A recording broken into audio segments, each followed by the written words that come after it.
Assalamualaikum warahmatullahi wabarakatuh. Teman-teman semuanya, kembali lagi bersama saya, yakni pada pertemuan kedua. Kali ini saya akan memaparkan beberapa analisis teks, yaitu lanjutan dari pertemuan kemarin. Kalau kemarin itu tentang Bismillahirrahmanirrahim, namun pada pertemuan kedua ini insya Allah kita akan mengkaji tentang analisis teks Alhamdulillahirabbil alamin. Dan perlu saya sampaikan, insya Allah ke depannya nanti di video-video yang akan saya buat ini, saya akan banyak menjelaskan tentang analisis teks ilmu nahwu shoroh, yaitu kalimat-kalimat yang sering kita baca, yang sering kita dengar dalam kehidupan sehari-hari. Misalnya hayal sholah, asyhadu an la ilaha illallah wa asyhadu anna muhammadar rasulullah, dan sebagainya. Nanti sambil pelan-pelan saya akan mencoba untuk mengkupas dan menjelaskan kaedah-kaedah nahwu shoroh. Bahkan nanti insya Allah saya akan juga menambahkan tentang kaidah-kaidah dalam ilmu balaghah. Baik, kita mulai saja. Alhamdulillahirabbil alamin. Bermula segala puji hanya milik Allah Rabbil alamin, yakni Tuhan sekalian alam. Alhamdulillah ini sudah biasa kita tahu, maklum bahwa dia adalah isim yang terletak di awal kalimat, sehingga dia berkedudukan sebagai mubtada. I'rabnya rofa, tanda rofanya dhammah karena dia termasuk isim mufrad. Hal ini sebagaimana dalam kitab Alfiyah, farfa' bi dhammin wansiban fathan wajur kasron ka dzikrullahi abdahu yasur. Dan dalam ilmu nahwu itu perlu saya sampaikan, karena sifat dari teks-teks Arab itu banyak yang tidak berharokat, ya, sehingga ketika menghadapi sebuah kalimat yang tidak punya harokat, misalnya, pertama kali pikiran kita harus menduga, oh ini misalnya ketika berjumpa dengan alhamdulillah, oh ini isim, fi'il atau huruf isim. Kemudian setelah kita tahu bahwa dia isim dengan tanda-tandanya dari artinya, kemudian kita naik praduga kita yang kedua, lalu i'rabnya apa? Oh ini i'rabnya rofa. Kenapa kok bisa rofa? Karena dia mubtada.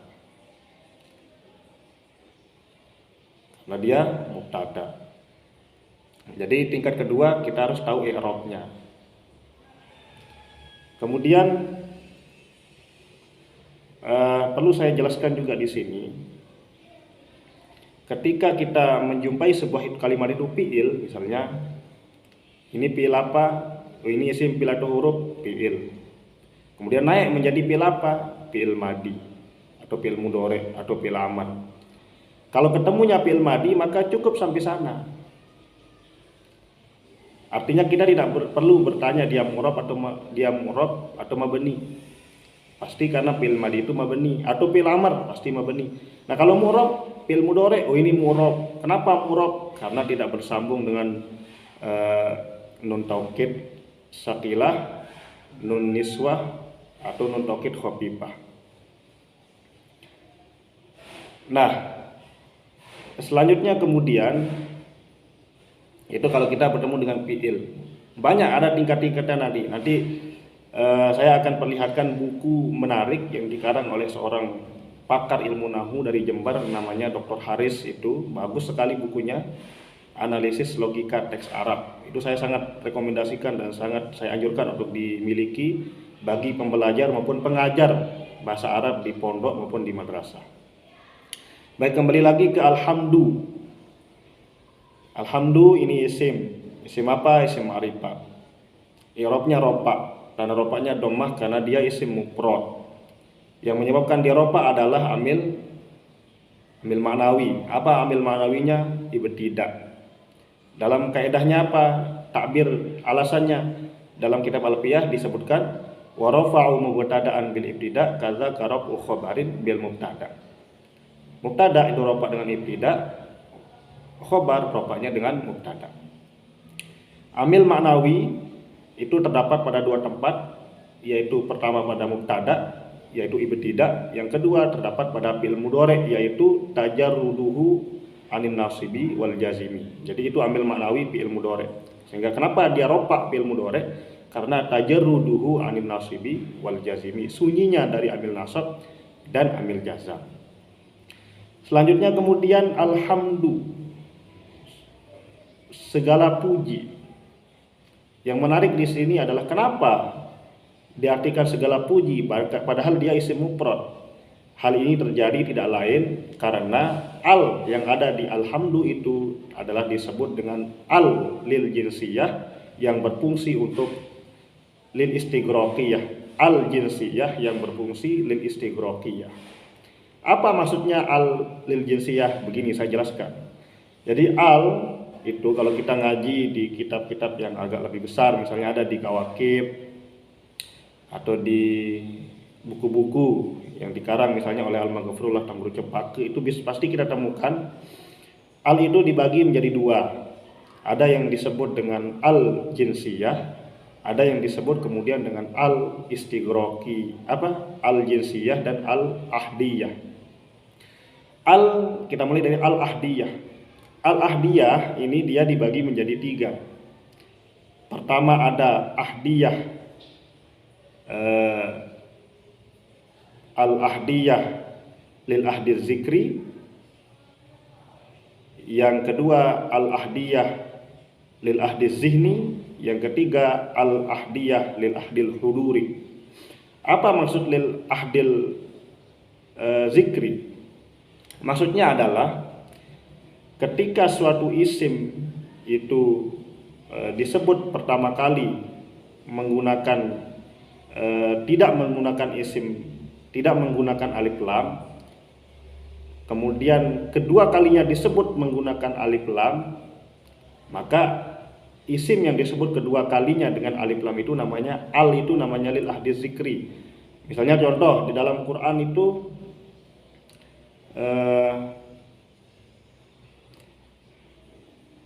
dalam surat apa, atau misalnya dalam kitab Fatun Jurmiyah, wa aqsamuhu salasatun ismun wa fi'lun wa harfun. Pal ismu, itu.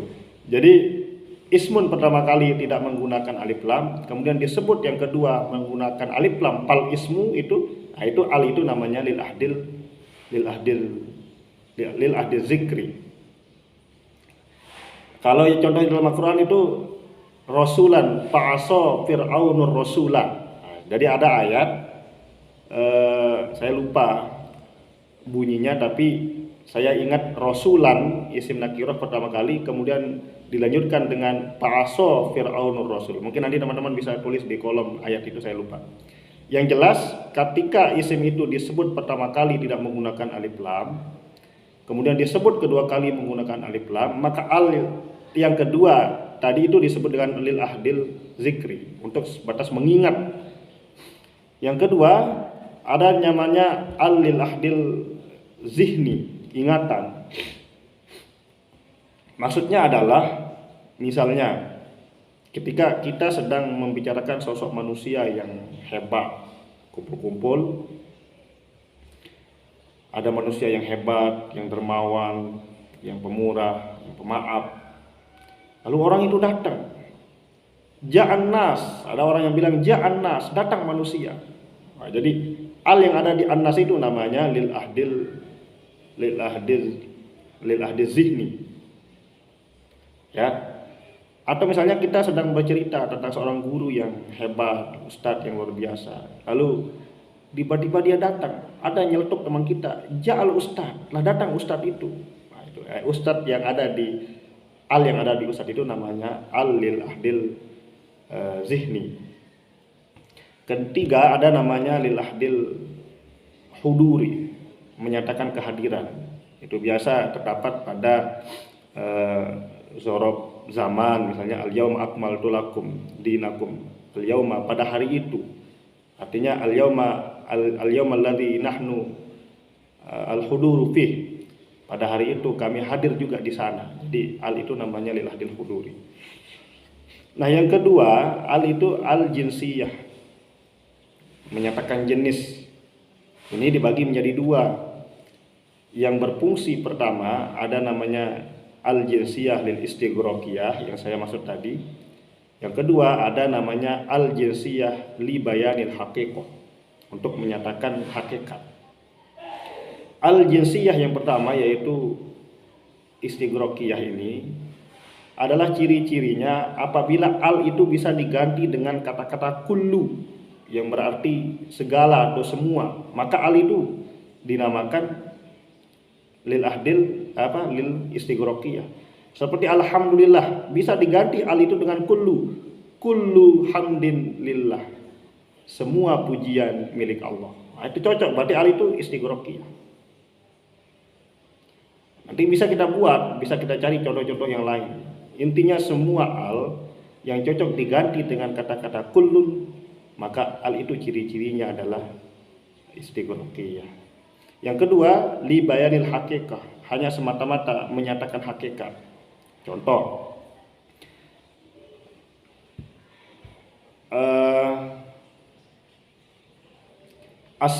ar-rajulu asbaru minan nisa. Adapun laki-laki adalah lebih sabar daripada perempuan. Al yang ada di ar-rajulu itu hanya semata menyatakan hakikat bahwa laki-laki itu memang hakikatnya lebih sabar daripada perempuan. Tapi banyak juga perempuan yang lebih sabar dari laki-laki. Atau misalnya selain ar-rajulu asbaru minan nisa, al-insanu hayawanun natik. Manusia adalah hewan atau makhluk yang bisa berpikir, berakal. Tapi kita jumpai banyak juga orang yang lahir orang yang gangguan jiwa, yang tidak berakal dan sebagainya. Tapi al-insan, al yang ada di al-insan itu adalah hanya semata-mata menyatakan hakikat, bukan al istighraqiyah. Nah, itu jadi bisa dibedakan nanti. Oke, selesai mengenai al. Jadi kita sepakat al yang ada di alhamdu itu namanya al istighraqiyah. Alhamdulillah, adapun segala puji lillah adalah milik Allah. Lam yang ada di lillah ini namanya lam harfu jarrin, yang berfungsi majrurkan lam, majrurkan lafzul jalalah. Lamnya hurufnya asli. Nah, yang menjadi khabar dari alhamdu adalah muta'allaq yang ada pada jar majrur. Jadi alhamdu mubtada marfu'un bil ibtida wa alamat rafihi dhammatun zahiratun bi akhirih. Lillah jar majrur, al jar wal majrur muta'alliqun bi mahzufin taqdiru kainun fi mahalli rafin khabar mubtada. Jadi yang menjadi khabarnya bukan lillah tapi muta'allaq. Al jar wal muta'alliqun, muta'alliq. Lapas kainun yang ada di lillah itulah yang menjadi khabar dari alhamdu, bukan lillahnya. Ya, jadi bisa saja di lillah itu yang tersembunyi itu adalah, atau yang muta'alliqnya atau muta'allaqnya berupa kainun atau mustaqirrun. Jadi sebenarnya di dalam kitab Matan Jurumiyah itu kan khobar itu dibagi dua, khobar mufrad dan ghairu mufrad. Yang khobar mufrad misalnya Zaidun qaimun, Zaidani qaimani. Yang ghairu mufrad jarul majrur wa dzarfu wal fi'lu ma. Itu sebenarnya secara hakikat tidak ada khobar berupa jar majrur maupun dzarf, tapi yang menjadi khobarnya adalah mufrad dan jumlah. Sebenarnya khobar itu dibagi dua kalau kita mau kaji, khobar mufrad dan khobar jumlah. Kalau di alhamdulillah itu yang ada pada lillah itu istaqarra, berarti khobarnya berupa jumlah. Tapi kalau yang ada itu berupa kainun atau mustaqirun, berarti khabarnya berupa mufrad gitu. Nah, jadi nanti kita kaji. Antum kalau ada pendapat baru silakan tulis di kolom komentar. Lanjut. Alhamdulillah, ada pun segala puji bagi Allah. Lam harfu jarin lafzul jalalah majrurun bil lam wa alamatu jarrihi kasratun zahiratun fi akhirih. Al jarul majrur muta'allaqun bi mahdhufin taqdiruhu kainun aw istaqarra aw mustaqirun fi mahalli rabbin khabarul mubtada. Rabbi yakni Tuhan, badal. Kenapa? Karena dia merupakan diri dari mubdal minhunya. Mana mubdal minhunya? Allah. Antara Allah mubdal minhu sama Rabbi itu sama orangnya. Allah ya Tuhan, Tuhan ya Allah maksudnya. Jadi kalau diri merupakan sesuatu itu merupakan diri dari mubdal minhunya, maka itu badal syai' minal syai' atau badal kul minal kul.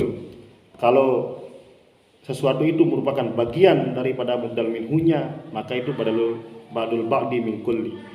Kalau ada sesuatu yang terkandung dari mubdal minhunya, seperti misalnya saya menghormati laki-laki,